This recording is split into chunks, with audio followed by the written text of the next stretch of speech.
Programang ito ay rated SPG. Striktong patnubay at gabay ng magulang ang kailangan. Maaaring may masiselang tema, lengguwahe, karahasan, sexual, horror o droga na hindi angkop sa mga...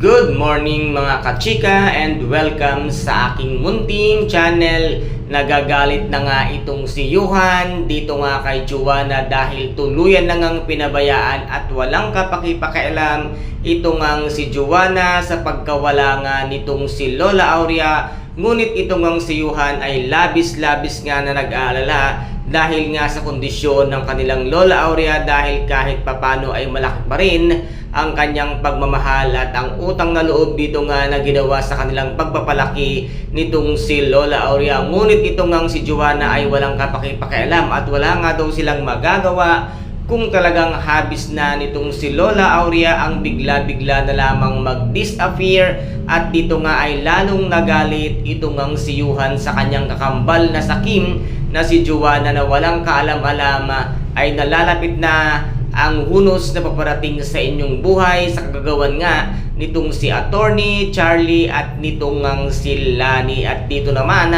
ay pinigil nga nitong si Sonia ang dalawang kambal na itigil na raw ang kanilang pagtatalo dahil wala naman itong katutunguhan or pupuntahan kung hindi lalaki lamang ang gulo sa kanilang pamilya dahil nga sa kagagawan ng bruhang si Joanna. At dito naman ay makikisabad na naman itong ang si Lani at sasabihin nga niyang huwag nyo nang palakihin ang gulo at wala na tayong magagawa pa kung yun nga ang kagustuhan nitong si Lola Aurea ang maging palaboy nga sakali. At dito nga ay nasabi nitong si Lani na baka daw nga hindi kakayanin nitong si Lola Aurea ang maging palaboy sa kalye at baka kung doon na nga ito matuluyan dahil hindi naman nga nila alam kung saan sila magsisimulang hahanapin pa ito at wala silang kalam-alam na ito pala ay nasa pangangalaga na nito ngang si Ina at hindi niya pababayaan ito ngang si Lola Aurea. Kaya guys, ito po ang ating pakaabangan